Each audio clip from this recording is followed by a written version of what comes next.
Today, I'm joined by digital marketing agency owner of South Street Marketing, great company in Orlando, Florida. She offers both full service digital marketing and coaching services for over 5 years. And this is obviously a very relevant topic. So I cannot wait to get into the discussion. Kaitlyn Study, welcome to the show. Hi, thank you for having me. Kaitlyn, it is absolutely my pleasure. So you've got this successful marketing agency. It's been running for several years, but I want to ask you this. If you were to start from scratch today, brand new, what would you do to get off the floor? Give me 3 first steps that you would take. Okay, step number 1 is whomever I worked with, I would always ask them for a review because it's easier to ask them for a review right then and there rather than going back and trying to find their email and then having them remember that you worked with them a year ago.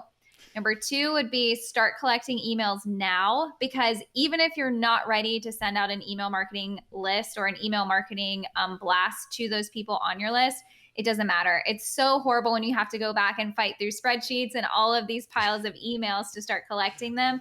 So do that immediately now. And then my last thing that I would do is seek out mentors and coaches immediately. I cannot tell you how many mentors and coaches have helped me immensely avoid speed bumps, avoid things that they happen to go through however many years ago that they can give me advice on. Yeah, nothing can really level up your game like someone that's done it, lived it, and knows the potholes that you can avoid. I want to talk about that first one, Kaitlyn, because this is something that is incredibly important. Reviews and testimonials. There's nothing more valuable to a business than social proof. Okay, Yes. so how are you using those testimonials and reviews? Where are you putting them? How are you keeping them front of mind with potential customers and clients? Okay, that's a great question. So, number 1, I think instead of having a full-blown testimonial page on your website, put it on each individual page. So, as an example, if you're a plumber and someone's looking for a repipe for their house, put it on that repipe page under the information so that they can see, hey, Susie from X area really liked how they did this. They were on time, they were clean, they cleaned up after themselves, and they got it done on time. So, in order to get those reviews too, I always say go to Google first because people Google everything. So, take those reviews from Google, repurpose them on your website, and then also don't forget about posting them on social media.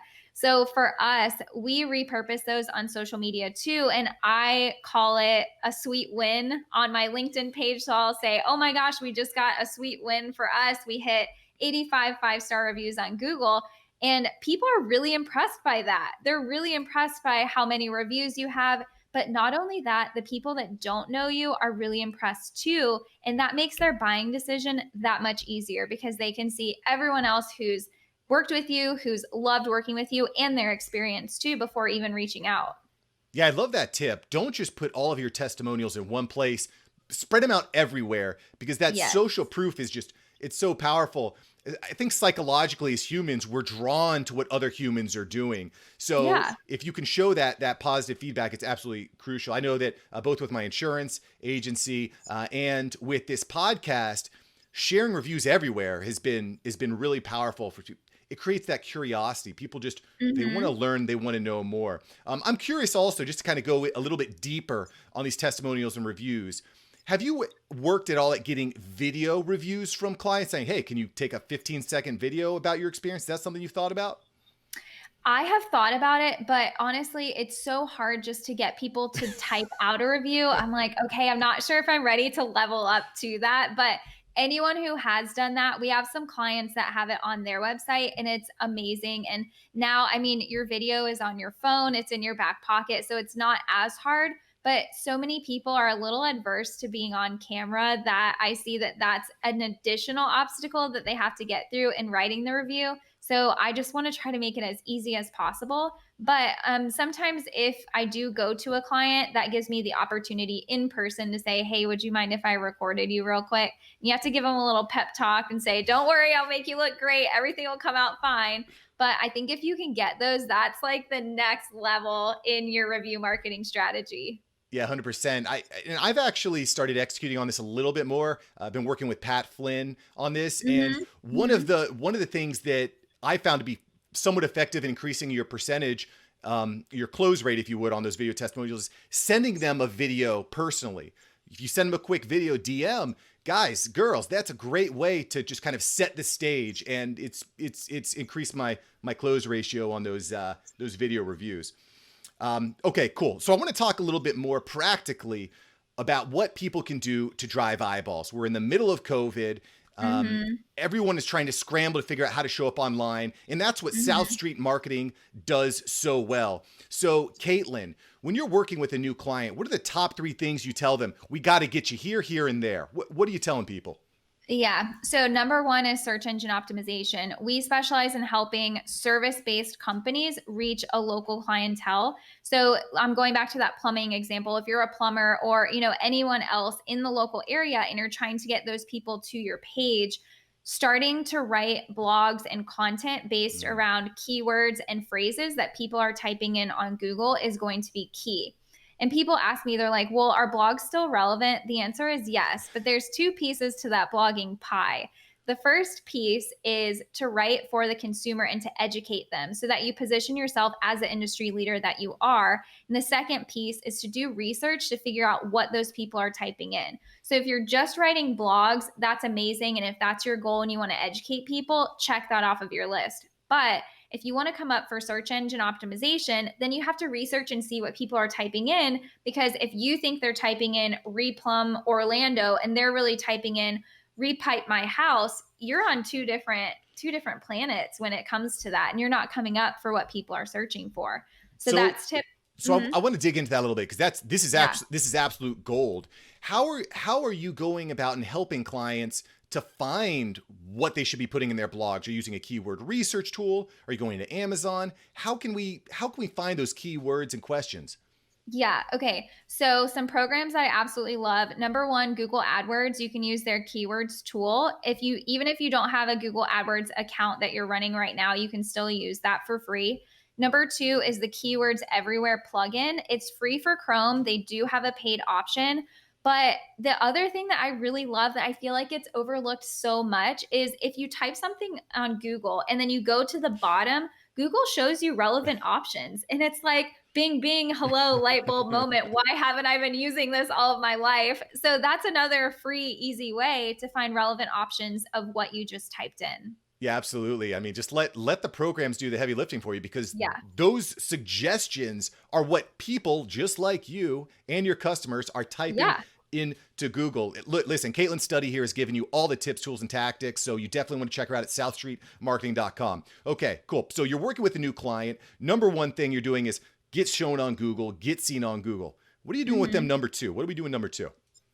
So number 2, actually, I always go through this process when it comes to new clients. Number 1 is your logo. Number 2 is your website. And number 3 is monthly marketing. And that's where SEO comes in. So making sure that you have a consistent brand across the board. I mean, I'm going to use Starbucks. Everyone knows Starbucks. When you see that green straw, you don't even have to see the name associated. You're like, Starbucks, done. I know that green. That's who it is. So making sure that your brand is consistent. But your website, if your website is slow, if it's hard to get in contact with you, if they can't find your phone number or how to reach out even via email, or if there's no form on your site, you're not going to convert people. So before you even move into the monthly marketing, you need to make sure that your website is set up for success.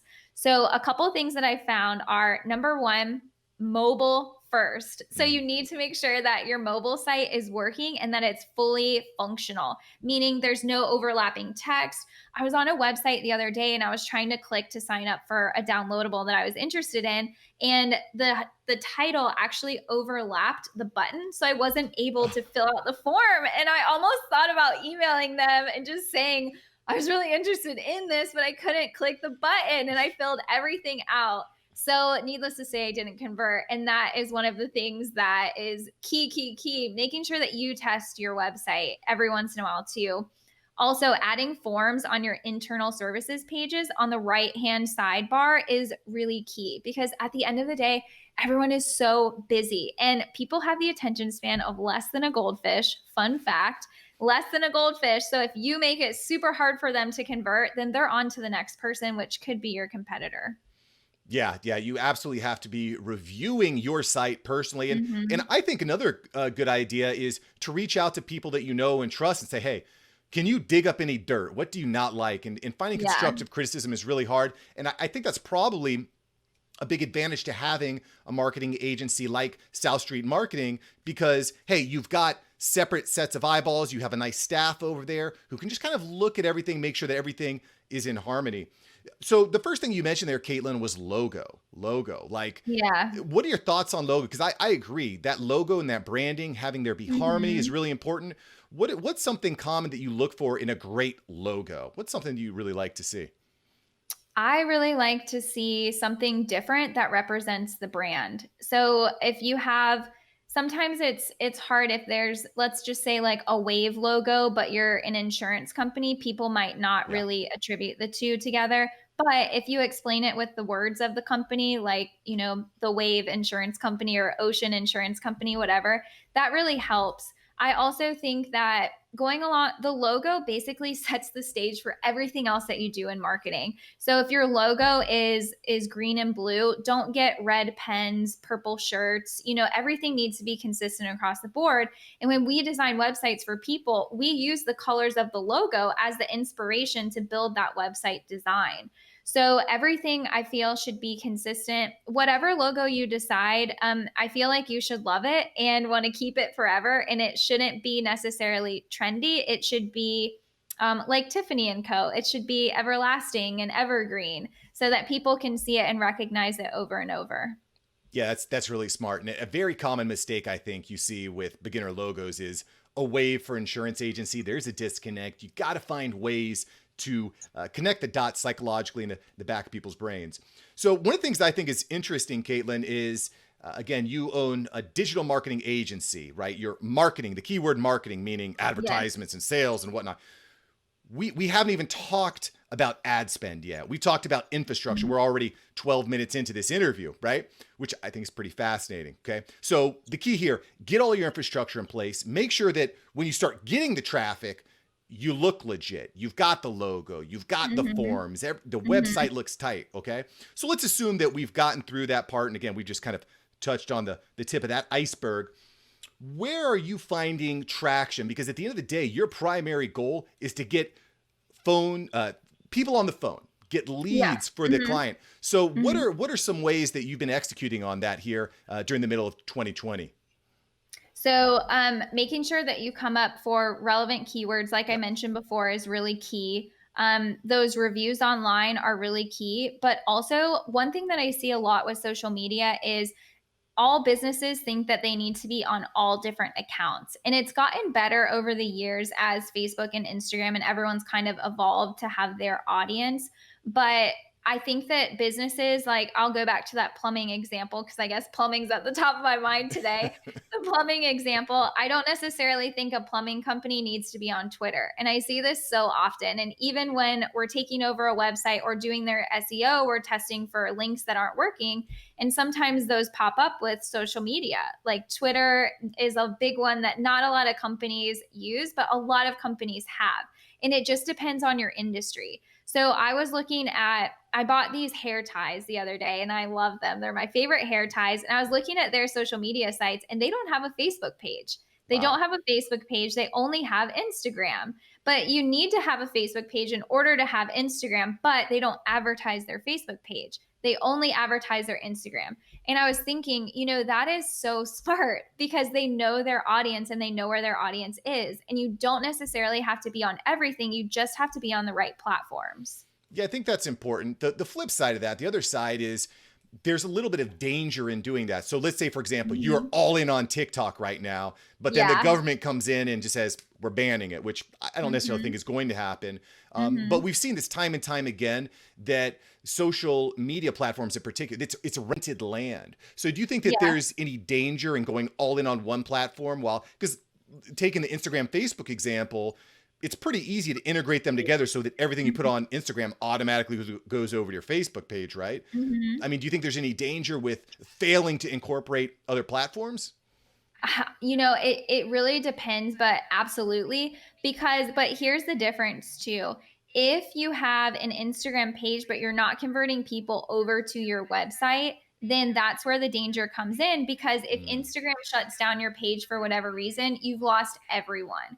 So I would say if you're on one or two platforms, helping to get those people from those platforms to either a downloadable, a call to action, a free 30-minute call, or just reading blogs on your website and signing up for your newsletter, that's a really great way to hopefully take that audience from Instagram over to your website, because you're right, it is technically rented. I mean, you have the rights to that name that you've created, but you don't have the rights to that audience, or I think images too when it comes to Instagram. mm. So that's actually incredibly smart, and that brings us back to one of my first questions. What would you do to just start off? It's fill your email list now, because Yeah. that you own, that you can convert. I think that's really important, and I think for a lot of people that are listening, they're building side hustles and Hmm. side businesses. One of the things that might happen is you're going in one direction, you decide, you know what, this isn't really the direction I want to go, and when you pivot to a new product or service, you've already got an email list built up that Yeah. you own that can help to fire off your new projects. That is super super smart. So we've talked a lot about different social media platforms, search engine optimization. I'm curious about your opinion, Kaitlyn, on the second largest search engine on the internet, and that is YouTube. Do you think that Hmm. YouTube should be a part of every business, some businesses? How do you see that playing a part in your digital marketing strategy?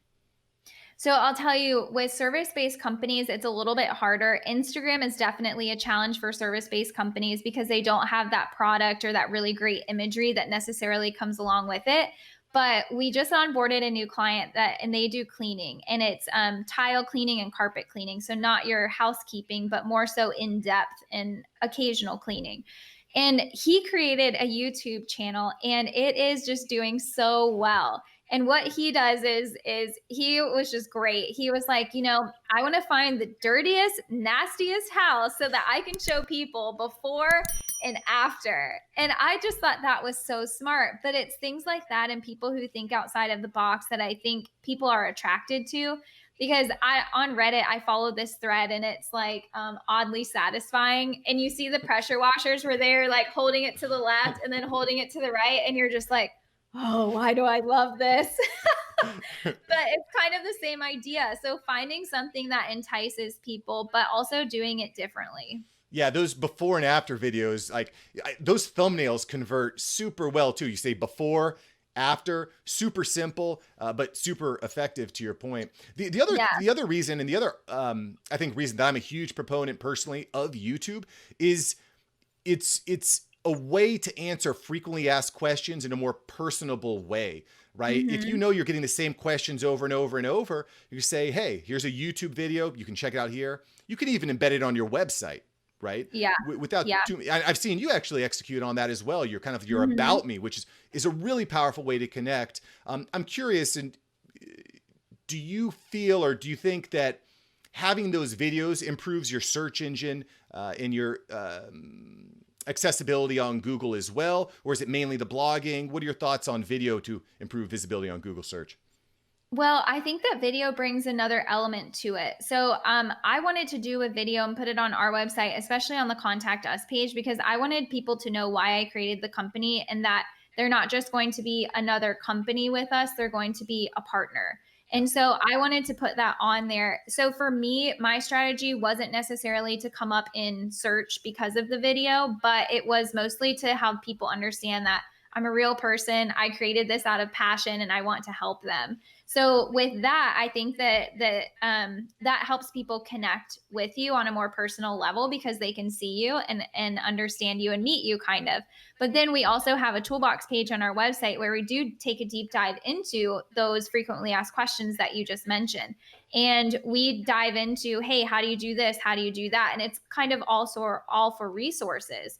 But I wanted to take the opportunity to try to come up for some of those frequently asked questions that people type in on Google. And not only that, to help educate my clients as well, or potential clients that are looking into us. Because once again, it's kind of that trust verifier. Okay, they're teaching me how to do all of these things so they know what they're talking about. So let me go and hire them. Yeah, absolutely love that. And this is a thing that Gary Vee is big into. It's giving all of your best advice up front because Yeah. people get hungry for more. And definitely Kaitlyn is dropping knowledge bombs on us here. You can find out all that she's doing at southstreetmarketing.com, where she is crushing it. And don't just listen, watch, see what she's executing on. I think that's a really important thing to do. Okay, cool. So again, leaning a little bit farther into this video thing, right? I think a lot of people are scared of video because A, they've never done it before. B, they don't think they can see. It's difficult. It's tricky. And there's some legitimacy to that. In your opinion, does bad video hurt your brand? So if you add a video, you add a YouTube channel, the production value isn't high. Can that actually hurt your brand when people come to your site or to your channel? Okay, so I think it depends. Number one, I love live videos because I feel like it does give that Q&A kind of like personalized touch. So I love live videos on Facebook and Instagram, and LinkedIn is slowly rolling them out too, because I think that's a really great way to connect with your audience and be real. On those live videos, I have messed up so many times I can't even tell you, but I think it kind of brings the human element into it because I'm human, I make mistakes. I remember one time I was recording a video and I just like scratched my nose in the middle. I'm like, what the heck am I doing? So I had to redo the whole thing. But I think that there's a time and a place for really great production type videos, but also I don't think that there's anything wrong with getting personal and saying, I'm in my home office. I just went for a run or whatever the case may be, because this is real life. And I think people can relate to that. So I think there's a time and a place for each of them, but I love showing the kind of behind the scenes and kind of getting real with people too. So that's, I think, super, super powerful advice. Being real, being vulnerable, giving people the backstage pass. I think that's a really good way to go. Like your primary anchor video on your website, maybe you want to invest some cash in that to have that professionally done. Definitely. But definitely supplementing with content. Because I think the thing that's naturally going to happen is the more times you do it, the better it's going to get. You got to start somewhere. Right? Okay, cool. I would be remiss, Kaitlyn, if we went into the rapid fire before talking a little bit more about efficiency, because I am a efficiency fanatic. Time is money. Time is so valuable. So for you, what is the top takeaway for agency owners? How can we be more efficient with our time?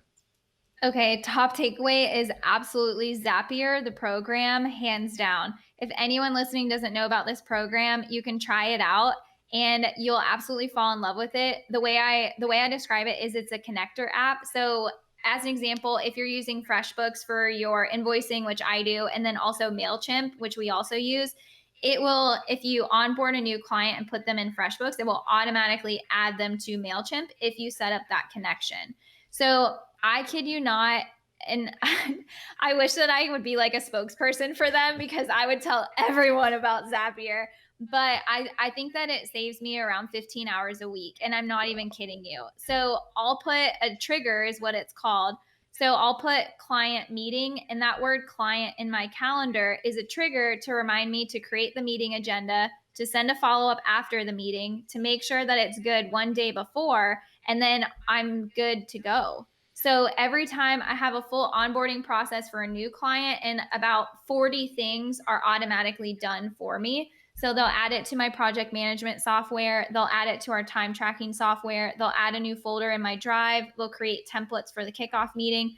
And I was able to eliminate and help decrease the time that I was putting into, and an admin was helping me with these certain items because I streamlined it so much. And I'm just so passionate about that because it has helped me so much, and it's enabled me to grow and scale more efficiently without necessarily having to build out my team, but building out my team strategically instead of, okay, you do this, you do this, you do this. It eliminates all the little things for me. Yeah. And I think we all know that scaling is very, very challenging because you're, at least historically, you're bringing on human beings, and probably not only one of the most expensive assets or liabilities for your company, but also the time. You've got to train them. You got to keep them on, and maybe they don't work out. So you got to bring on another one. So I really like Zapier as well. I use it. One of the ways that I use it is for my podcast onboarding, right? So when you go in and you schedule, it takes all that data, all that information, sends it over to a central hub where I can easily manage when, where, why, just really collect all that. And it can share that with my virtual assistant, who also helps with the whole booking process. What's another way we can use Zapier? What's another quick takeaway that we can use Zapier? What's a process that you really like to eliminate with the use of Zapier? Give me another hot take. Yeah. So if anyone's hiring, I've completely streamlined my whole hiring process. So here's an example. On our website, we created a custom form based on the drop down of the jobs that we have open. If they select a certain drop down, then an email gets automatically sent to them with a questionnaire, and it's like, hey, this is an X position, this is a remote position, this is blah blah blah. Please answer back and let me know. Well, I'll tell you that if I have 50 people apply to a job, probably 13 people will take the time to either do the assignment or respond back to me. And I put a deadline on it too, but it's a deadline that says tomorrow at 5. So no matter when they apply, tomorrow at 5 is still accurate. So I can eliminate about half of those resumes that came in because they didn't do the assignment. Either they didn't do the assignment, didn't follow the directions, or they didn't submit it on time. And I really need to trust the people that I'm hiring on my team. So that helps me kind of whittle down the applicants that I get and focus on the ones that are really interested. That's super smart, because onboarding and hiring takes hours and hours and hours. Any business owner out there knows that when you put something up on ZipRecruiter, hundreds of applicants. It's absolutely ridiculous. So having that way to screen it and automate that process is absolutely magnificent. And I would give you another special takeaway, special touch is maybe add a little bit of video in there, maybe video of you saying, hey, this is who I am. This is what I do. I'm video obsessed, if you haven't already realized that. I love it. Yeah. To me, I think it's a really effective way of standing out, because a lot of people aren't implementing video. Like, they'll do a little bit of video, but they're not going all in. And it's a way that you can really stand out with your customers, your clients, your network. So yeah, that's where I'm at. Listen, we've been here speaking to Kaitlyn Study from SouthStreetMarketing.com. Not only is she going to help manage all of your digital needs, but she's going to help coach you. All the stuff that she's given you right here, she's going to go in depth personally with you to help you really explode your reach online. So Kaitlyn, thank you so much. Cool. All right. Are you ready? I'm going to go into a quick rapid fire here with you, Kaitlyn. You ready? Okay, ready. Got your seatbelt on? Cool. So what is a must-have business item for less than $50 that everybody should have? I was thinking about this one and it's so hard. So this might not apply to everyone, but I love really like creative things around me. So really fun sticky notes, pens. I mean, these like notepads that I have are like colorful. I have colors everywhere, and also plants around me. You can't see it now, but I have like a whole plant shelf over here and this giant one over here. So I think making sure that you're surrounded by things that inspire you are really essential. And that's kind of what I do in order to keep myself going and motivated. I like that. I like that a lot. It could be anything, but keeping yourself inspired, that is great. Cool. You wake up in the morning, Kaitlyn, and there's only one task you can do for the day. What are you going to do? I think is this work related or anything related? Let's keep it work related. What are you going to do work related? What I would do work related is, I guess I would say right now, responding back to people, if that's considered one task, because a lot of times clients reach out with questions or people want to schedule meetings. So responding back to them, that would be, I guess, the one thing that I would do. Love that. Love that. And I, again, going back to the video, responding back to questions in clients is super important. You can't scale yourself, but what you can do is you can post a video, Q&A, and maybe an assistant says, hey, this is an FAQ. I'll shoot him to a quick video of Kaitlyn. So yeah, I don't know. Quick hot take. That's a great idea too. Okay, cool. Kaitlyn, if you had 10 seconds with yourself 10 years ago, what would you tell yourself? Get a coach, get a mentor, believe in yourself. You can do it. I'm inspired. I like that. And then, Kaitlyn, final question here before you let you go. If you had a billboard message that could reach millions of people, what would you put on your billboard? I would put all of these questions All of these questions are so insightful. I was like, oh man, I don't know if I can pick one thing. I guess I would say, is this geared towards inspiring people or leading people to the business? It's any message you want, whatever's on top of mind for Kaitlyn. I would say outsource your maybe something, stay smart, outsource your marketing, call someone who's been there, done that, and then have our email or our website. Love it. Love it. Spoken like a brander and marketer. Love that. Kaitlyn Study, thank you so much for your time. Thank you for having me. This was great.